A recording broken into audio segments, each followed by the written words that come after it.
हम लोग अभी तक भारत और झारखंड का जो जनांकीय विशेषता है, इस पर हमको लगता है कि आज तीसरा क्लास है ना। 2 क्लास हम लोग देखे थे, लेकिन खैर 1-2 क्वेश्चन सिर्फ आप लोगों से हम पूछेंगे, उसके बाद हम लोग आज के क्लास पर आएंगे।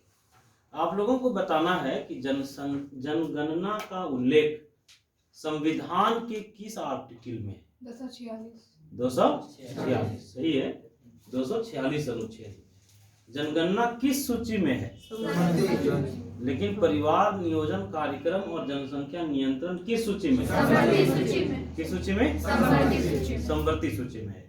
देखिए, हम लोग अभी तक जनांकीय प्रारूप में जो चर्चा किए थे, पहला पॉइंट पर हम लोग चर्चा कर लिए थे, जनसंख्या वृद्धि की दर को देखे थे हम लोग, चर्चा किए थे।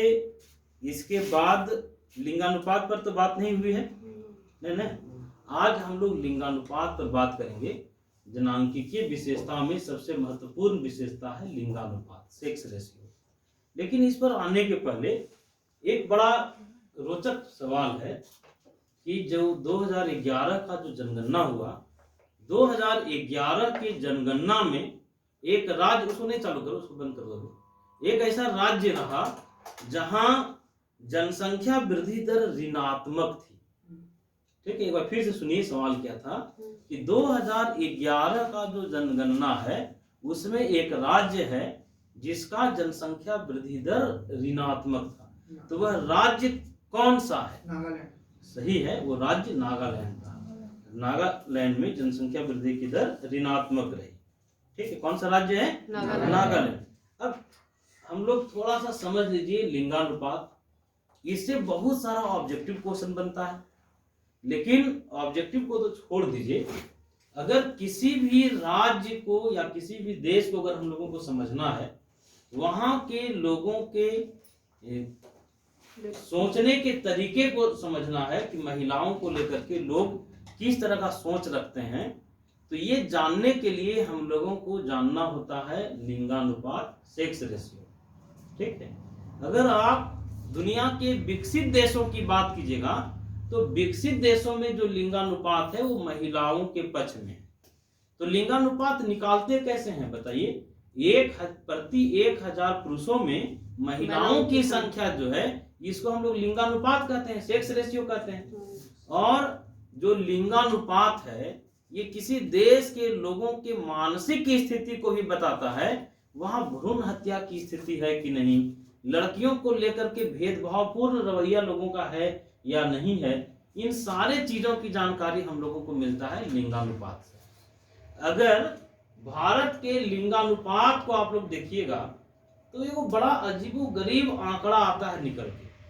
वो क्या आंकड़ा है कि जैसे जैसे लिटरेसी रेट बढ़ता है, बताइए लिटरेसी रेट बढ़ने से उस देश के लोगों का सोचने का जो तरीका है वो आधुनिक होता है कि नहीं? लेकिन भारत में जैसे जैसे लिटरेसी रेट बढ़ा है, भारत का जो लिंगानुपात है वो बढ़ने के जगह में घटते रहा है, घटा है। ये बड़ा आश्चर्य वाली बात नहीं है कि जब लोग कम पढ़े लिखे थे तो उस समय महिलाओं के पक्ष में संख्या अधिक थी या लिंगानुपात अधिक था महिलाओं का, लेकिन जैसे जैसे लिटरेसी रेट बढ़ा लिंगानुपात घटता चला गया। मतलब साक्षरता दर बढ़ा और साक्षरता दर बढ़ने से लिंगानुपात घट गया। इसका मतलब है कि लोग पढ़ने के बाद भी दकियानुसी ख्याल के हैं, नहीं, इससे नहीं पता चलता है। अभी लिंगानुपात की अगर बात किया जाए तो आप लोगों को यह बताना है कि 2001 में जो जनगणना हुआ था, 2001 में जो जनगणना हुआ, इसमें लिंगानुपात कितना था? 933 था। कब? 2001 में। 2001 में लिंगानुपात था 933। इसके ठीक 10 सालों के बाद 2011 में जब जनगणना हुआ तो यहाँ लिंगानुपात बढ़ा, ये बढ़ के हो गया 943। ठीक है, 1000 पुरुषों में महिलाओं की संख्या है 943। देखिए एक बात आप लोग जानिएगा, जब सेक्स रेशियो निकाला जाता है ना, तो सेक्स रेशियो निकालने के लिए शिशु लिंगानुपात भी निकाला जाता है। ठीक है, शिशु लिंगानुपात भी निकाला जाता है और वयस्कों में भी लिंगानुपात निकाला जाता है। और शिशु लिंगानुपात निकालने के लिए 0 से 6 वर्ष के जनसंख्या को आधार माना जाता है। कितना साल? 0 से 6 साल। एक बार रिपीट करते हैं। हम लोग अभी तक देखे कि लिंगानुपात का मतलब है 1000 पुरुषों में महिलाओं की संख्या को हम लोग लिंगानुपात कहते हैं, सेक्स रेशियो कहते हैं। ठीक, हम लोग चर्चा किए कि 2001 में लिंगानुपात कितना था? 933। 2011 में लिंगानुपात कितना हो गया? कॉम्पिटिटिव एग्जाम में हम लोग क्वेश्चन का लेवल देखते जा रहे हैं। क्वेश्चन ये रहेगा कि 2001 के तुलना में 2011 में लिंगानुपात बढ़ा है, स्थिर रहा है, घटा है? बताइए, लिंगानुपात बढ़ा है। कई बार ऐसा रहता है कि 2001 के तुलना में 2011 में लिंगानुपात में वृद्धि हुई है। ठीक है, और वो दे देगा कि 10 का वृद्धि हुआ है, 11 का वृद्धि हुआ है, इस तरह का दे देगा। तो ये जानने के लिए क्या करना पड़ेगा आप लोगों को? 11 का भी लिंगानुपात जानना होगा और आपको 1 का भी लिंगानुपात जानना पड़ेगा। ठीक, एक सवाल है, अगर आप लोग जानते हैं तो बताइए। भारत का सबसे साक्षर राज्य केरल, जानते हैं ना? एक सुकून देने वाली बात है कि सबसे साक्षर राज्य केरल और वहां लिंगानुपात महिलाओं के फेवर में। तो इसका मतलब है, ये साबित करता है कि लोग जब पढ़ते लिखते हैं तो या पढ़ाई लिखाई की स्थिति जब सुधरती है तो लोगों का सोच भी सुधरता होगा, लोगों की सोच में भी आधुनिकता आती होगी। तो सबसे ज्यादा लिटरेसी रेट केरल में है और केरल का प्रदेश में लिंगानुपात में पहला स्थान है। वहां 1084 लिंगानुपात है। 1000 पुरुषों की तुलना में महिलाओं की संख्या केरल में कितना है? 1084। ठीक, लेकिन सबसे कम की अगर बात किया जाए तो हरियाणा का है। लिंगानुपात केरल में कितना है जी? 1084। इस जनगणना के अनुसार 2011। सबसे कम बताइए? हरियाणा में लिंगानुपात है 879। कहाँ का है? हरियाणा। तो यहाँ से जो ऑब्जेक्टिव बन सकता था कि देश में सबसे लिंगानुपात में सबसे निचले स्तर पर कौन राज्य है? हरियाणा। और सबसे ऊपर केरल। केरल में लिंगानुपात कितना है? 10। शिशु लिंगानुपात निकालने के लिए किस आयु वर्ग? 0 से 6 वर्ष के आंकड़ों को लिया जाता है। अगर 2011 में शिशु लिंगानुपात की बात किया जाए तो बहुत बदतर है। शिशु लिंगानुपात 2011 में कितना था? तो ये था 919। लेकिन 2001 की अगर बात किया जाए तो शिशु लिंगानुपात था 927। अब देखिए प्रश्नों का स्तर किस तरह का होता है। क्वेश्चन रहेगा 2001 के तुलना में 2011 में शिशु लिंगानुपात में कमी हुआ है, शिशु लिंगानुपात में वृद्धि हुआ है, शिशु लिंगानुपात स्थिर है, मतलब वही है। बताइए क्या सही जवाब होगा? तो शिशु लिंगानुपात 2001 के तुलना में 2011 में घट गया है, कम हो गया है। ठीक, कितना कम हुआ ये कैलकुलेट कर लीजिएगा ना। 927 माइनस 919। तो शिशु लिंगानुपात निकालने के लिए किस आयु वर्ग के आंकड़े एकत्रित किए जाते हैं? 0 से 6 वर्ष। शिशु लिंगानुपात 2001 के तुलना में 2011 में क्या हुआ? घट गया है। अब चलिए, ऑब्जेक्टिव ऐसा भी रह सकता है कि देश में अभी लिंगानुपात 943 है, लेकिन शिशु लिंगानुपात 919 है। ठीक, क्वेश्चन रहेगा भारत में लिंगानुपात के तुलना में शिशु लिंगानुपात है, कम है, अधिक है, बराबर है? शिशु लिंगानुपात कम है। शिशु लिंगानुपात कितना? 919। और ऐसे वयस्कों में कितना है? 943। ठीक, अब हम लोग कुछ आंकड़े देखेंगे और आप लोगों को बार बार हम बोलते हैं क्योंकि आंकड़े अधिक होते हैं और आंकड़ों को याद रखने का तरीका क्या है, बार बार देखना है ना। और सप्ताह में देखिए एक दिन निश्चित हम टेस्ट लेंगे, एक दिन एकदम होना ही रहेगा टेस्ट, ठीक है। अभी हम कुछ साल का आंकड़ा देखते हैं 1901 से, चलिए देखिए थोड़ा। 1901 के बाद जनगणना कब हुआ होगा? 1911 के बाद 1921, 1931, 41, 1941, फिर 1951 के बाद 1961, 1971, 1981, 1991, 2001 और 2011। ठीक। 1901 में लिंगानुपात था 972। ठीक, कितना? 972। 964 घट रहा है कि बढ़ रहा है जी? घट रहा है। 955, 950 देख रहे हैं लगातार क्या हो रहा है, लिंगानुपात घट रहा है।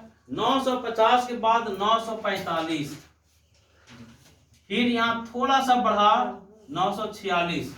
1951 में लिंगानुपात कितना था? फिर 941, 930 घट रहा है कि नहीं?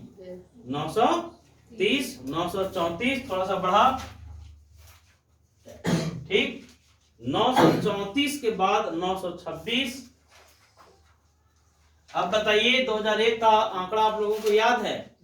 933 और 2001 में 943। अब बताइए ये आंकड़ा, इससे ये नहीं पता चल रहा है कि लिटरेसी रेट भी बढ़ रहा होगा कि नहीं? 1901 से लेकर 2011 तक का हम लोग लिटरेसी रेट भी देखेंगे तो लिटरेसी रेट लगातार भारत में बढ़ा है कि नहीं? लिटरेसी रेट, साक्षरता का दर बढ़ने के बाद भी लिंगानुपात इस देश में 1901 से ही प्रतिकूल है, नहीं है जी? 1901 में 972 जो हाईएस्ट था। अभी देखिए आजादी के बाद, तो खैर छोड़िए, आजादी के पहले के आंकड़ों को अगर हम लोग छोड़ भी दें, आजादी के बाद की अगर हम लोग बात करें तो आजादी के बाद 1951 से लेकर 1971 तक लिंगानुपात क्या हुआ? लिंगानुपात घटा। 1981 में मामूली वृद्धि हुआ। ठीक। उसके बाद फिर क्या हो गया? घट गया। लेकिन 1991 से 2001 थोड़ा सा सुकून देने वाला आंकड़ा है, नहीं? यहाँ हम लोग सेक्स रेशियो देख रहे हैं 1991 से 2011 के बीच में ये बढ़ा है। ठीक है। अब 21 में देखते हैं, मेरी 2 बेटी हुई है तो हमारा भी कुछ योगदान है उसमें, अगर बढ़ता है तो अब चलिए, अब थोड़ा सा झारखंड पर आए जी। ये तो हम लोग देश की बात कर रहे थे, अब झारखंड का सुनिएगा। झारखंड में स्त्रियों की संख्या बढ़ रही है, ये अच्छी खबर है। झारखंड में जो सेक्स रेशियो है वो बढ़ा है। अगर झारखंड की बात किया जाए तो 949 है जी। सेक्स रेशियो झारखंड का कितना है? 949। कब? 2011। ठीक। 2011 में जो सेक्स रेशियो है 949 है। अगर 2001 की बात किया जाए तो 2001 में 941 था। ठीक। कब? 2001। तो 2001 के तुलना में 2011 में झारखंड में लिंगानुपात क्या हुआ है? बढ़ा है। ठीक। कितना वृद्धि हुआ? 8। ठीक। तो झारखंड में जो देश का जो लिंगानुपात है कितना? 943। राष्ट्रीय औसत से झारखंड का लिंगानुपात अधिक है कि नहीं? झारखंड का अधिक है। अब एक बात सुनिएगा, झारखंड 2011 में जिलों की अगर बात करें, झारखंड के जिलों की बात करें तो सबसे ज्यादा लिंगानुपात वाला जिला पश्चिम सिंहभूम नहीं है, पश्चिम सिंहभूम है। सबसे ज्यादा झारखंड में अगर लिंगानुपात किसी जिले में है तो पश्चिम सिंहभूम में है। कितना? तो वहां लिंगानुपात है 1005। 1005। केरल से ज्यादा नहीं है? नहीं, केरल में 84। कितना? 1084। झारखंड में सिंहभूम में, पश्चिम सिंहभूम में कितना था? 1005। और सबसे कम बताइए गीता जी, सबसे कम लिंगानुपात झारखंड में किस जिला का है? धनबाद का है। सबसे कम लिंगानुपात किस जिले में है? धनबाद। 909। कहाँ? धनबाद में। और सबसे ज्यादा कहाँ? पश्चिम सिंहभूम। पश्चिम सिंहभूम। कितना? 1005। बहुत सारा क्वेश्चन बन जाता है कि नहीं? जनगणना किस सूची में है? सबसे पहले 10वीं जनगणना किस देश में हुआ? अमेरिका में। कब हुआ? 1790। 1801 में कहाँ हुआ? इंग्लैंड में हुआ। और भारत में 10वीं जनगणना की शुरुआत कब हुई? 1881 में। किसके टाइम में? लॉर्ड रिपन के टाइम में। लॉर्ड रिपन के टाइम में। ठीक, चलिए आप लोगों को हम फिर से पूछना चाहते हैं कि झारखंड में स्त्रियों की संख्या क्या हो रहा है? बढ़ रहा है कि घट रहा है? झारखंड का लिंगानुपात बताइए। 949। झारखंड का लिंगानुपात 2001 में कितना था? 941। जनगणना 2011 में झारखंड का लिंगानुपात में पहले स्थान पर कौन सा जिला? कितना था लिंगानुपात? 1005। और सबसे कम धनबाद में। झारखंड में सबसे अधिक शिशु लिंगानुपात, तो शिशु लिंगानुपात जैसे ही बात किए तो बताइए उसमें किस आयु वर्ग? 0 से 6। अगर शिशु लिंगानुपात जो है अगर ये बढ़े, ठीक है, अगर मान लीजिए शिशु लिंगानुपात बढ़ता है तो इसका मतलब है कि भ्रूण हत्या नहीं हो रहा होगा। क्या मतलब? जो आज की जो पीढ़ी है उसका सोच में सुधार हुआ होगा। ये नहीं बताएगा? 0 से 6। शिशु लिंगानुपात निकालने के लिए किस आयु वर्ग? 0 से 6। तो शिशु लिंगानुपात की बात करें अगर झारखंड में तो सबसे ज्यादा शिशु लिंगानुपात पश्चिम सिंहभूम में ही है। सबसे अधिक शिशु लिंगानुपात और सबसे कम शिशु लिंगानुपात धनबाद में ही है।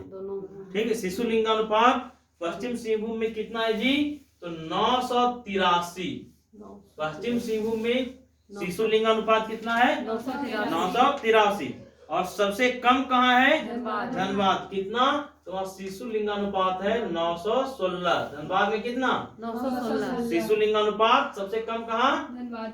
धनबाद में।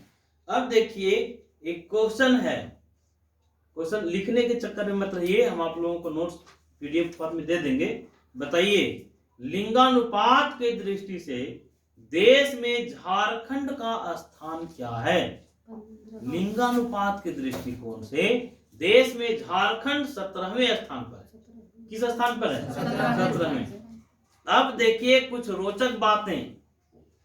अभी किसी समाज को हम लोग बैकवर्ड कहते हैं, किसी समाज को हम लोग फॉरवर्ड कहते हैं, तो बैकवर्ड और फॉरवर्ड कहने का आधार लिंगानुपात को होना चाहिए या नहीं होना चाहिए?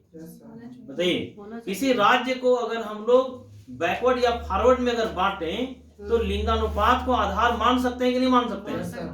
अभी अगर झारखंड की बात किया जाए तो अनुसूचित जनजातियों की बात करें, अनुसूचित जनजातियों से हम लोगों को सीखने की जरूरत है। झारखंड का जो अनुसूचित जनजाति है उन जनजातियों से पूरे देश को सीखने की जरूरत है। क्या कि अनुसूचित जनजातियों में जिनकी आर्थिक स्थिति भले ही खराब हो लेकिन वहां लिंगानुपात 1003 है। किसमें जी? झारखंड के अनुसूचित जनजातियों की बात हम लोग किए तो अनुसूचित जनजातियों का लिंगानुपात कितना है? 1003। राष्ट्रीय औसत कितना है लिंगानुपात का? 943। 943। 943 के तुलना में 1003 बहुत सुखद आंकड़ा है कि नहीं? तो झारखंड के जनजातियों में जो लिंगानुपात है वो कितना है? 1003। उसके बाद थोड़ा सा हम लोग अनुसूचित जाति में देख लें। अनुसूचित जाति का जो लिंगानुपात है वो 950 है। ये आंकड़ा ये बताता है कि जो राष्ट्रीय औसत है उस राष्ट्रीय औसत से झारखंड के अनुसूचित जाति का जो लिंगानुपात है वो अधिक है। ऐसा है कि नहीं? तो इसका मतलब इन अनुसूचित जनजातियों को, अनुसूचित जाति को हम लोग सोच से फॉरवर्ड कर सकते हैं कि नहीं? देखिए, अनुसूचित जनजातियों में दहेज समस्या नहीं है। तो आप लोग झारखंड पढ़ते हैं, आप लोग अनुसूचित जनजातियों के बारे में पढ़िए, वहाँ लड़कियों को पैसा मिलता है शादी के बदले में, समझे? अनुसूचित जनजातियों में, इसलिए अनुसूचित जनजातियों में लिंगानुपात कितना है? 1003। अनुसूचित जाति में कितना है? 950। अच्छा, अब थोड़ा सा हम लोग झारखंड के गांवों और शहरों की स्थिति देख लें। नहीं, गांव पर जो है सो ठप्पा लगा हुआ है कि नहीं, गांव में बैकवर्ड लोग हैं या पीछे, मतलब गांव के लोगों का जो सोच है वो मॉडर्न नहीं है। लेकिन जब लिंगानुपात देखिएगा तो आपको लगेगा कि गांव शहरों से आगे हैं। कैसे? अगर ग्रामीण लिंगानुपात की बात किया जाए तो 961 झारखंड में ग्रामीण लिंगानुपात राष्ट्रीय औसत से ज्यादा है कि नहीं? कितना? 961। लेकिन ग्रामीण, ये ग्रामीण लिंगानुपात और शहरी लिंगानुपात आश्चर्य होता है मात्र 910 है। तो शहरों से अच्छी स्थिति गांव में है कि नहीं?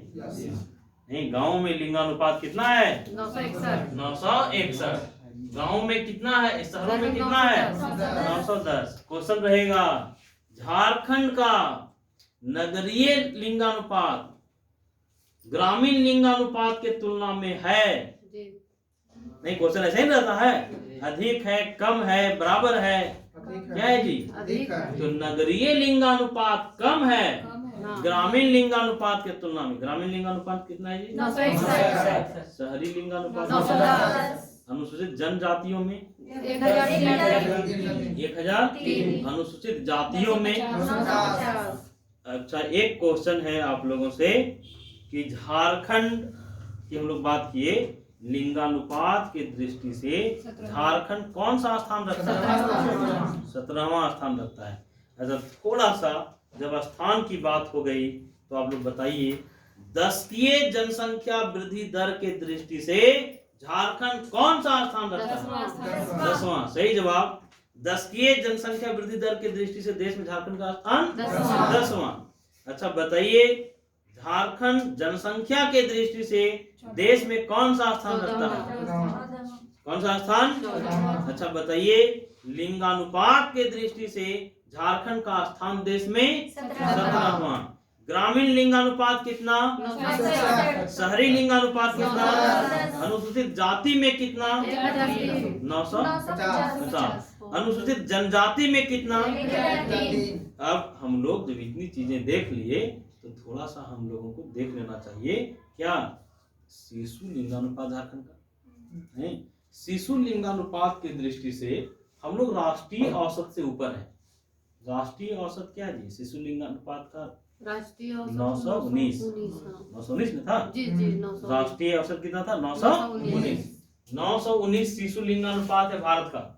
ठीक, शिशु लिंगानुपात कहने का मतलब क्या है? 0 से 6 वर्ष। लेकिन झारखंड की अगर बात कीजिएगा तो शिशु लिंगानुपात 948 है। झारखंड का शिशु लिंगानुपात 948। देखिए, कंफ्यूजन में मत रहिएगा। आप लोगों को हम पहले भी बताए थे, कॉम्पिटिटिव एग्जाम और एकेडमिक एग्जाम में बहुत अंतर है। कॉम्पिटिटिव एग्जाम आपसे उम्मीद करता है कि आप चीजों को 100% जानें। अगर जानकारी रखते हैं तो आप 100% जानिए। क्यों? लिंगानुपात से अगर क्वेश्चन भी रहेगा तो 5 गो क्वेश्चन नहीं रहेगा, एक आध क्वेश्चन नहीं रहेगा जी। अब एक क्वेश्चन पकड़ने के लिए हम लोग कितना परिश्रम कर रहे हैं, देख रहे हैं। गांव का लिंगानुपात कितना है, शहर का कितना है, फिर अनुसूचित जाति में कितना है, जनजाति में कितना है, शिशु लिंगानुपात कितना है, ये सारी चीजों को देख रहे हैं। तो झारखंड का लिंगानुपात कितना था? 949। 949। लेकिन शिशु लिंगानुपात कितना है? 948। क्लियर? लेकिन 2001 में जो जनगणना हुआ था, 2001 में शिशु लिंगानुपात 965 था। 2001 में झारखंड का शिशु लिंगानुपात कितना था? 965। लेकिन 2011 में कितना हो गया? 948। भले राष्ट्रीय औसत से हम लोग ऊपर हैं, लेकिन 2001 के तुलना में अगर तुलना करें तो हम लोग पीछे आए हैं। क्लियर? एक बार आगे बढ़ने के पहले आप लोग हमारे प्रश्नों को ध्यान से सुनिएगा। आप लोगों से 8-10 क्वेश्चन हम पूछना चाहते हैं। पूछें जी? नहीं पूछें? बताइए, झारखंड में स्त्रियों की संख्या लगातार क्या हो रहा है? बढ़ रहा है। 2001 में लिंगानुपात झारखंड का 941। ठीक, शिशु लिंगानुपात नहीं बढ़। और 2011 में कितना हो गया? 949। बताइए, जनगणना 2011 में झारखंड का लिंगानुपात में पहले स्थान पर कौन जिला था? और अंतिम पायदान पर धनबाद था। झारखंड में सबसे अधिक शिशु लिंगानुपात कहाँ है? और सबसे कम धनबाद। शिशु लिंगानुपात निकालने के लिए किस आयु वर्ग से आंकड़े लिए जाते हैं? 0 से। झारखंड जनसंख्या के दृष्टि से देश में कितवां स्थान रखता है? 14वां स्थान रखता है। सही जवाब है, झारखंड जनसंख्या की दृष्टि से देश में 14वां स्थान रखता है। आप लोगों को ये बताना है, झारखंड का दशकीय वृद्धि दर कितना है? दशकीय वृद्धि दर 22.72%। दशकीय वृद्धि दर कितना है? लेकिन देश का दशकीय वृद्धि दर कितना है? 17.17। ठीक, हम लोग पिछले क्लास में जो गलती किए थे उस पर हम लोग चर्चा कर लिए थे। पिछले क्लास में हम लोग आजादी के बाद सबसे अधिक दशकीय वृद्धि दर देखे थे 2011 में, जो गलत जानकारी था। आजादी के बाद सबसे कम दशकीय वृद्धि दर किस जनगणना में रहा? 1951 में। क्लियर? 1951 में। और हम लोग ये भी चर्चा किए थे कि यही कारण है कि 1951 को लघु विभाजक वर्ष कहा गया। 1951 के बाद भारत का जो दशकीय वृद्धि दर है वो लगातार बढ़ता चला गया। ठीक, आजादी के बाद सबसे कम दशकीय वृद्धि दर कब रहा था? सर्वाधिक कब रहा था? 1971 में। 1971 में दशकीय वृद्धि दर था 24.80। कितना? 24.80। आजादी के बाद सबसे कम 51 में, उसके बाद सबसे कम 2011। महाविभाजक वर्ष, लघु विभाजक वर्ष, पहली जनसंख्या नीति कब बनी? 1976 में। दूसरी जनसंख्या नीति कब बनी? 2000 में। 2000 में प्रधानमंत्री कौन थे? 2000 में अटल बिहारी वाजपेयी। 2000 में अटल बिहारी वाजपेयी प्रधानमंत्री रहे थे। 2001 में लिंगानुपात देश का कितना था? 935। और 2011 में लिंगानुपात 943। लिंगानुपात के देखिए, कई प्रश्न हम कई बार पूछते हैं। लिंगानुपात के दृष्टि से झारखंड का स्थान 14वां है, 17वां है। लिंगानुपात के दृष्टि से झारखंड का स्थान 17वां। अब चलिए हम लोग एक टॉपिक पर आ रहे हैं, और वो टॉपिक है जनघनत्व। जनांकीय प्रारूप हम लोग समझ रहे हैं, झारखंड का भी और भारत का भी। अब देखिएगा, जनघनत्व के बारे में हम लोग समझेंगे थोड़ा। क्या है जनघनत्व? बोलिए। बड़ा सिंपल चीज है। जनघनत्व क्या है? किलोमीटर के अंदर कितना व्यक्ति रहता है? हाँ, सही है। ये प्रति 1 किलोमीटर में कितने लोग निवास करते हैं, ये जनघनत्व कहलाता है। ठीक है, प्रति 1 किलोमीटर। जानते हैं, बहुत छोटा छोटा क्वेश्चन आपको कंफ्यूज करता है जी। बड़े प्रश्नों में आप कभी कंफ्यूज नहीं होते हैं, मतलब होते हैं वहां भी, लेकिन छोटे प्रश्नों में आपको फंसाया जाता है, समझे। इसलिए किसी प्रश्न को छोटा नहीं समझना है। कैसे कंफ्यूज करता है हम आपको बताएंगे भी, कुछ एग्जाम्पल दिखलाएंगे कि एकदम छोटा प्रश्न रहेगा और आप वहां उलझ जाइएगा। और जानते हैं जो लोग कॉम्पिटिटिव एग्जाम में सफल हुए हैं या जो असफल हुए हैं, उनसे पूछिएगा कि एक नंबर का क्या मतलब होता है, समझे। एक नंबर का कॉम्पिटिटिव एग्जाम में क्या महत्व है, ये वैसे लोग बताएंगे। जिन लोगों का सिर्फ एक नंबर की वजह से सिलेक्शन नहीं हुआ होगा, नहीं, वो पूरा जीवन बताएगा कि एक नंबर क्या होता है। और जो एकदम बाउंड्री लाइन में जिनका सिलेक्शन हो गया होगा, हमारे एक स्टूडेंट है दिनेश जी, समझे, अभी भवनाथपुर में एक डिग्री कॉलेज में वो लेक्चरर हैं घंटी आधारित। +2 में एक नंबर छोड़ दीजिए, 0.007 से वो छठे हैं, समझे। हाई स्कूल में भी एक नंबर मात्र सिर्फ एक क्वेश्चन अगर उनका रहा होता तो हाई स्कूल में होते। वैसे कई एग्जाम्पल हैं जी। और उन लोगों से पूछिए एक नंबर का क्या मतलब होता है। इसलिए देखिए, हम पढ़ाने के दौरान ये कोशिश करते हैं कम पढ़ाएं, चलेगा, कोई दिक्कत नहीं है, लेकिन एक भी इंफॉर्मेशन आपको हम गलत नहीं देते, समझे। हम जब भी आते हैं आपके पास तो हम पूरा रूपरेखा बना के आते हैं, पूरा होमवर्क करके आते हैं। उसका कारण यही है जी, कॉम्पिटिटिव एग्जाम में एक नंबर कितना महत्वपूर्ण है। एक क्वेश्चन की गलत जानकारी रखिएगा तो आप पूरा कैरियर जो है आपका तबाह हो सकता है, नहीं हो सकता है। इसलिए यहाँ एकदम बड़ा सीरियस रहना है। जनघनत्व में हम लोग क्या देखे जी, जनघनत्व का मतलब था प्रति वर्ग किलोमीटर कितने लोग निवास करते हैं, ठीक।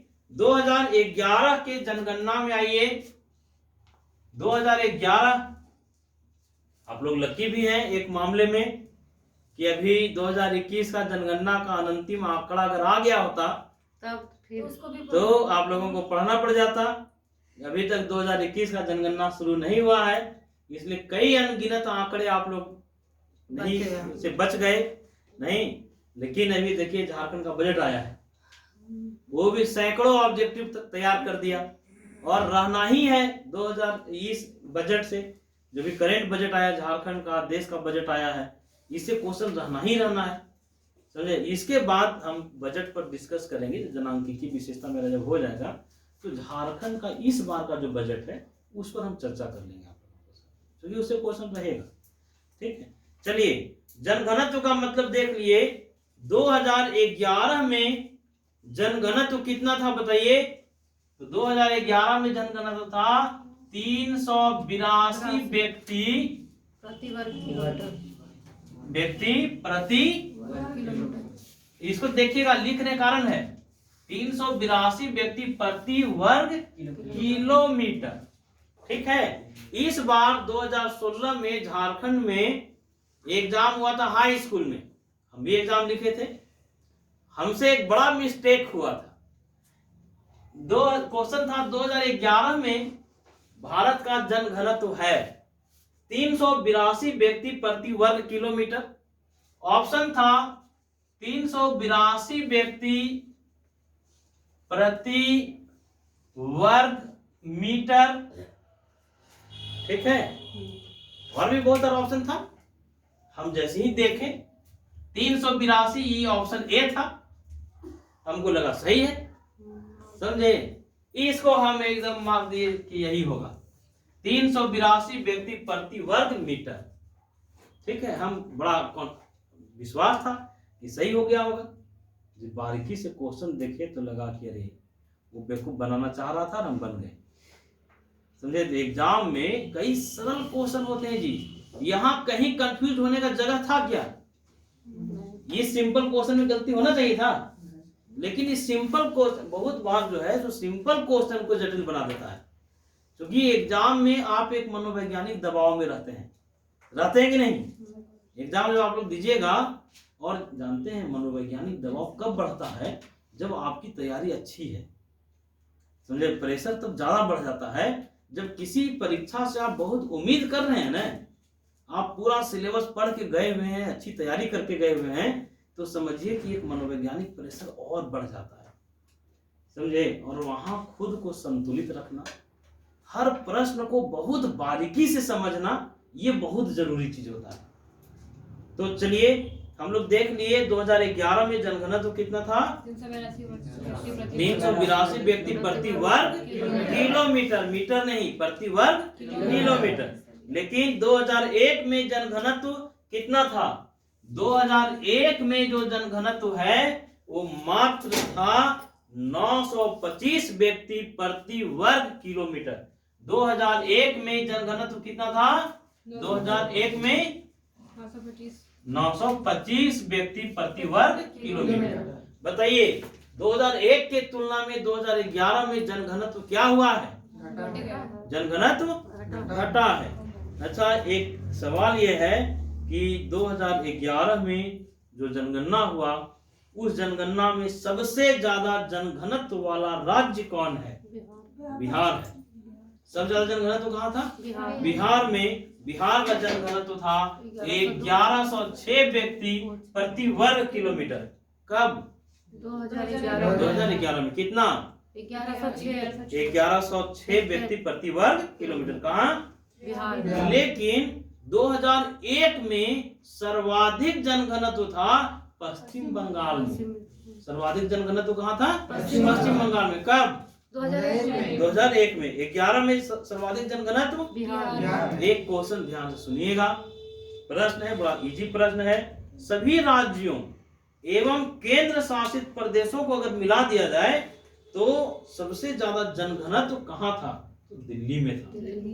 कहाँ, दिल्ली में। राज्यों और केंद्र शासित प्रदेशों को मिलाकर सर्वाधिक जनघनत्व कहाँ था, दिल्ली में। आप लोगों को बता दें 11,320 व्यक्ति प्रति वर्ग किलोमीटर में निवास करते हैं दिल्ली में। कितना, 11,320 व्यक्ति प्रति वर्ग किलोमीटर। और दूसरे स्थान में चंडीगढ़ आता है। चंडीगढ़ में कितना, तो 9,258 व्यक्ति प्रति वर्ग किलोमीटर। कहाँ, चंडीगढ़ में। कितना, 9,258। सर्वाधिक जनगणना कहाँ था, दिल्ली में। कितना,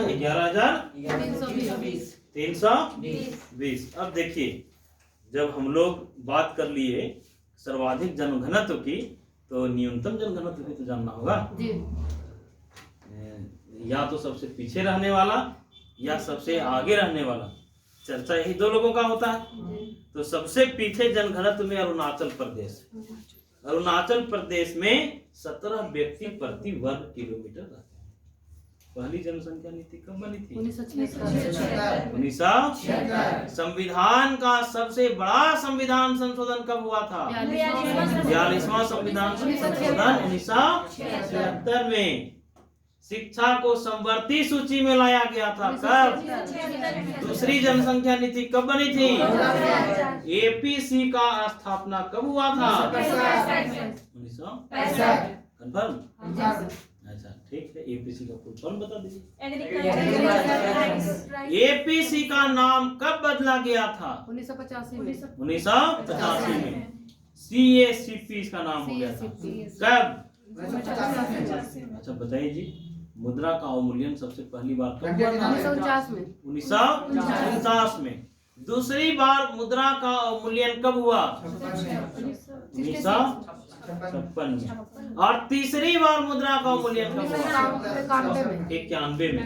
पहली बार, दूसरी बार, तीसरी बार। योजना अवकाश के बार हुआ, पहला योजना अवकाश 66 से 69, दूसरा योजना अवकाश 78 से 80, और तीसरा योजना अवकाश 91 से 92। क्लियर। तीसरी बार मुद्रा का अवमूल्यन कब हुआ, पहली बार कब हुआ, पहली जनसंख्या नीति कब बना, जनगणना संविधान के किस अनुच्छेद में है, किस अनुच्छेद में, 246। और संघ सूची के क्रम संख्या 69 में। संघ सूची में के विषय है जी, 100। पहले के गो था 97। क्लियर। पहले कितने विषय थे, देखिए आप लोग बहुत अच्छा याद रख रहे हैं जी। समझे। आप लोगों से पूछने के बाद हमको लगता है कि आप लोगों का स्मरण शक्ति खराब नहीं है और आप लोगों से ज़्यादा तेज स्टूडेंट हमको नहीं चाहिए, समझे। लेकिन कंटिन्यू रहिए ना, कंटिन्यूटी से मेंटेन कर दीजिए। अब चलिए हम लोग ये देख लिए कि न्यूनतम जनघनत्व कहाँ था, सबसे ज्यादा कहाँ था, बिहार में कितना था जी, 1106। देखिए राज्य और केंद्र शासित प्रदेश मिला के बताइए, दिल्ली सबसे ज्यादा दिल्ली, सेकेंड स्थान में चंडीगढ़। ठीक, अच्छा झारखंड की बात कर लेते हैं, थोड़ा सा करना चाहिए। जनसंख्या घनत्व के दृष्टिकोण से, क्वेश्चन सुनिएगा, जनसंख्या घनत्व के दृष्टि से देश में झारखंड कैवां स्थान रखता है। तो जनसंख्या घनत्व के दृष्टिकोण से झारखंड 14वां स्थान रखता है। जन घनत्व में कौन सा स्थान, लैंगिक लिंगानुपात में कौन सा स्थान, 10 की वृद्धि दर में कौन सा स्थान झारखंड का, अच्छा जनसंख्या घनत्व के दृष्टिकोण से झारखंड का स्थान जी 14। बहुत सारे क्वेश्चन हैं, कंफ्यूज करने वाले क्वेश्चन हैं, नहीं है जी। अगर पूछ दे लिंगानुपात में झारखंड का स्थान, 10 की वृद्धि दर में झारखंड का स्थान, जनसंख्या के दृष्टिकोण से झारखंड का स्थान, क्वेश्चन पूछ दे कि जन घनत्व में झारखंड का स्थान, ये सारे क्वेश्चन से ये नहीं पता चलेगा कि आप कितने इंटेलिजेंट हैं। अगर ये क्वेश्चन आप जानते हैं तो इसे ये कभी नहीं पता चलता कि आप तेज हैं कि बेवकूफ हैं। इसे खाली एक चीज पता चलता है कि आप रोज पढ़ते हैं कि नहीं, समझे। अगर आप रोज पढ़ते हैं तो ऐसे प्रश्नों का जवाब आप दे लीजिएगा। आप लोग झारखंड जेपीएससी का पीटी का क्वेश्चन देख लिए होंगे, क्वेश्चन मैक्सिमम इसी लेवल का रहता है कि नहीं जी, नहीं, सारा मेमोरी बेस्ड क्वेश्चन। रोज पढ़ने वाले लोग जो कंटिन्यू पढ़ रहे हैं, आप लोगों को हम बताए भी थे कि बहुत एवरेज स्टूडेंट जी, जो कभी थ्रू आउट फर्स्ट डिवीजन नहीं किया, जो लगातार सेकेंड डिवीजन ही किया पूरा एकेडमिक लाइफ में, वैसे लोग वीडियो हैं, वैसे लोग एसडीपीओ हैं, समझे। रीजन वो सेकेंड डिवीजन भले किया लेकिन अपने पढ़ाई के क्रम को रुकने नहीं दिया। अब सेकेंड डिवीजन कीजिए ना, कोई फर्क नहीं पड़ता है। हम खुद एग्जाम्पल हैं भाई, हम एकदम एवरेज स्टूडेंट थे, अपने क्लास में 60 स्टूडेंट पढ़ता था तो उसमें 50वां 55वां रैंक में हम आते थे, लेकिन रेगुलर पढ़े, समझे, रेगुलर खाली पढ़ने का आदत बनाए। चलिए झारखंड का जन घनत्व बताना है, 414 व्यक्ति प्रति वर्ग किलोमीटर। कितना, 414 व्यक्ति प्रति वर्ग किलोमीटर। लेकिन 2001 में जन घनत्व था 338 व्यक्ति प्रति वर्ग किलोमीटर। 2001 में जन घनत्व कितना था, 338। अब एक क्वेश्चन आप लोगों से, क्लास हम अपना बंद कर रहे हैं, ठीक है, कल हम लोग फिर मिलेंगे। लेकिन आज का क्लास समाप्त करने के पहले एक प्रश्न हम आप लोगों के पास छोड़ रहे हैं। कल दिन भर आपके पास है, ठीक है, आप लोगों का काम रहेगा, और जो लोग वीडियो के माध्यम से भी सुन रहे हैं वैसे लोगों का भी काम है कि आप लोगों को बताना ये रहेगा कि लिटरेसी रेट के आंकड़े कैलकुलेट करने के लिए, क्वेश्चन सुनिए, लिखने की जरूरत नहीं है, और आप लोग वीडियो में जाइएगा, इस क्वेश्चन का आंसर कमेंट्स करके जरूर बताइएगा, ठीक है। क्वेश्चन ये है कि लिटरेसी रेट कैलकुलेट करने के लिए या साक्षरता दर निकालने के लिए, साक्षरता दर की गणना करने के लिए न्यूनतम किस आयु वर्ग के लोगों को शामिल किया जाता है। ठीक, क्वेश्चन क्या था कि साक्षरता दर के आंकड़े निकालने के लिए न्यूनतम किस आयु वर्ग के को शामिल किया जाता है। ठीक है, ठीक है, रमेश।